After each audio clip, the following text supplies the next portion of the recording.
Hello friends, आज के इस वीडियो में हम देखेंगे पाइथन में मॉड्यूल्स का क्या यूज है, मॉड्यूल्स होते क्या हैं एंड कौन कौन से मॉड्यूल्स पाइथन में अवेलेबल हैं। तो चलिए स्टार्ट करते हैं। तो सबसे पहले मॉड्यूल्स क्या होते हैं। मॉड्यूल्स जो है एक प्री डिफाइंड, हमारे पास पैकेज कह सकते हैं, प्री डिफाइंड एक लाइब्रेरी कह सकते हैं, बट पैकेज कहना ज़्यादा बेटर होगा। पैकेज है पाइथन में प्री डिफाइंड, उसको हमको इंपोर्ट करना पड़ता है और उस पैकेज के अंदर हमारे पास बहुत सारी फंक्शंस हैं, बहुत सारी फैसिलिटीज़ हैं, बहुत सारी स्पेसिफिकेशन है उस मॉड्यूल्स की जो हमारे लिए यूज़ होते हैं। लाइक अगर मैं मॉड्यूल्स दूं तो जो मॉड्यूल्स के अंदर चीज़ें अवेलेबल है, like math module, math, random random module,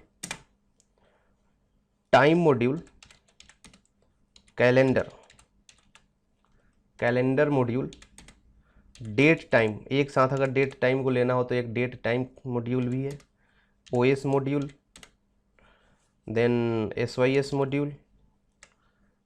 okay, तो हम एक एक करके सबको देखेंगे। ओके, तो सबसे पहले हम आज बात करते हैं मैथ मॉड्यूल्स की। तो ये सारे मॉड्यूल्स हैं और ये कैसे यूज होते हैं। तो सबसे पहले हम बात करेंगे मैथ मॉड्यूल्स की। तो मैथ मॉड्यूल्स के लिए मुझे लिखना पड़ेगा यहाँ पे इंपोर्ट मैथ। अगर मैं इंपोर्ट नहीं करता, एक बार बिना इंपोर्ट कर किए दिखाता हूँ आपको। जैसे मान लीजिए मैंने डिस्प्ले किया यहाँ पे एब्सोल्यूट नंबर ऑफ -45, तो यहाँ पे ये तो चलेगा क्योंकि कुछ मॉड्यूल्स हैं जो बिना इंपोर्ट किए चल जाते हैं। बट मैं अगर फ्लोट एब्सोल्यूट की बात करूँ -45, तो ये नहीं चलेगा। क्यों नहीं चलेगा? क्योंकि ये FABS जो है ऐसे डिफाइन नहीं है जब तक हम उस मॉड्यूल को इंपोर्ट ना करें। तो मैं लिखूंगा इंपोर्ट मैथ। अब केवल मैथ इंपोर्ट करने से चलेगा क्या? नहीं, बिल्कुल नहीं चलेगा। उसके लिए हमको क्या करना पड़ेगा? लिखना पड़ेगा मैथ डॉट, क्योंकि FABS जो पार्ट है किसका? मैथ का। तो हम लिखेंगे मैथ डॉट, तो ये -45 आ गया। एब्सोल्यूट नंबर, किसी भी नंबर का एब्सोल्यूट नंबर क्या होता है? उसमें से केवल निगेटिव नंबर टर्मिनेट हो जाता है, हट जाता है। फ्लोट एब्सोल्यूट का मतलब है पॉजिटिव नंबर रहेगा बट पॉइंट्स के साथ, राइट। फिर हमने लिखना है print math dot seal function. Seal function आता है। अब सील का काम है 100.67। तो इसका काम है कि जो भी करंट इंटीजर है, जैसे 100 है तो इसके नेक्स्ट इंटीजर क्या हुआ? 101, वहाँ तक 101 जो है हमको ये डिस्प्ले करेगा। तो अगर हम चाहते हैं कि ये मैथ डॉट ना लिखे तो इसका नाम हम छोटा कर सकते हैं। हम लिखेंगे इंपोर्ट मैथ एज एम्प्टी। तो अगर मैं अब इस तरह को रन करूं तब भी एरर आएगी, क्योंकि अब ये मैथ नहीं पता उसको, क्योंकि मैथ का नाम हमने क्या रखा है? एम्प्टी। मैथ का नाम हमने क्या रखा है? एम्प्टी। ओके, अगर हम ये भी ना देना चाहते हो, हम सिर्फ FABS सील्ड देना चाहते हो, तो मुझे इंपोर्ट करने का तरीका क्या है? फ्रॉम मैथ में से मुझे इंपोर्ट करना है स्टार। स्टार का मतलब होता है कि सारा कुछ इंपोर्ट हो जाएगा।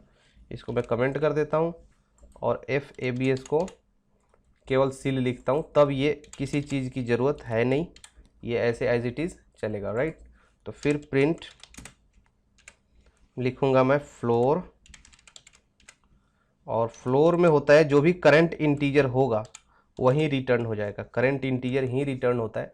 तो करंट इंटीजर इसका क्या है? 100। तो यहाँ पे सील में नेक्स्ट इंटीजर 100 का नेक्स्ट इंटीजर 101, और फ्लोर का केवल इंटीजर पार्ट जो होगा उस नंबर का वो रिटर्न होगा। फिर प्रिंट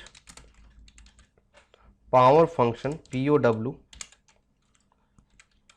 पावर में हम लिखेंगे किसका पावर? जैसे 5 टू द पावर 3 कितना हो जाएगा? 125। तो ये 125 रिटर्न कर गया। फिर प्रिंट राउंड फंक्शन। जो भी फंक्शन पर्पल कलर के हो जा रहे हैं, इसका मतलब ये है कि ये बिना मैथ इंपोर्ट किए भी चल जाता। बाकी जो नहीं हो रहे, ब्लैक कलर ही रह रहे हैं, उनके लिए हमको मैथ इंपोर्ट करना ही पड़ेगा। तो राउंड, जैसे 100.49, तो ये राउंड अप में क्या आएगा? 100। बट इसी चीज़ को मैं थोड़ा सा 1 पॉइंट 2 पॉइंट बढ़ा देता हूँ, राउंड मैं लिखता हूँ 100.67, तो ये हो जाएगा 101। फिर प्रिंट, उसके बाद आ जाएगा लॉग फंक्शन, लॉगरिदम का फंक्शन है।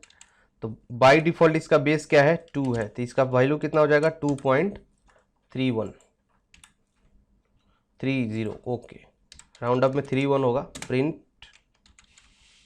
लॉग ऑफ 10, लॉग ऑफ 10 का मतलब क्या है कि लॉग ऑफ 10 है बेस 10 के साथ।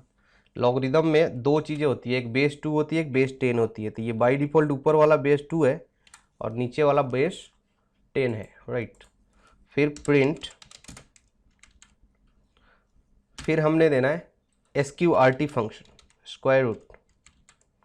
स्क्वायर रूट फंक्शन में हमने देखा कि कैसे ये काम करेगा। तो मैं जैसे मान लो 9 का स्क्वायर रूट निकाल रहा हूँ तो कितना हो जाएगा 3। तो स्क्वायर रूट फंक्शन ये ऐसे काम करेगा हमारे लिए। बाकी मिनिमम मैक्सिमम अगर कोई गेट करना चाहता है तो वो भी निकल जाएगा। जैसे मान लीजिए मैक्सिमम ऑफ, यहाँ पे कुछ वैल्यू लिस्ट में पास कर देते हैं, तो इसका मैक्सिमम क्या हो जाएगा 5। एंड इसी चीज़ को मैं कॉपी कर दूं और यहाँ पे दे दूं मिनिमम, तो ये हो जाएगा 1। तो ये हमारा रहा मैथ मॉड्यूल। मैथ मॉड्यूल की ये सारी चीज़ें हैं जो हम यूज कर सकते हैं कि हम एब्सोल्यूट नंबर क्या होता है, फ्लोट एब्सोल्यूट क्या होता है, सील क्या होता है, फ्लोर, सब कुछ इसमें अब दिया हुआ है। उसके अकॉर्डिंग हम प्लान कर सकते हैं अपने मैथ मॉड्यूल की यूज करके। अगर हम कहीं कहीं पे भी मुझे पॉइंट्स में नंबर आ रहे हैं और मुझे केवल इंटीजर पार्ट चाहिए तो मैं फ्लोर फंक्शन को यूज़ कर लूँगा। उसके बाद कोई ऐसा नंबर आ रहा है नेगेटिव में और मुझे उसका पॉजिटिव चाहिए तो मैं एब्सोल्यूट नंबर का यूज़ कर लूँगा। उससे मुझे एब्सोल्यूट नंबर का पता चल जाएगा कि हाँ ये मेरा एब्सोल्यूट नंबर है, राइट। तो नेक्स्ट वीडियो में हम रैंडम के बारे में देखेंगे कि रैंडम क्या होता है। Thank you.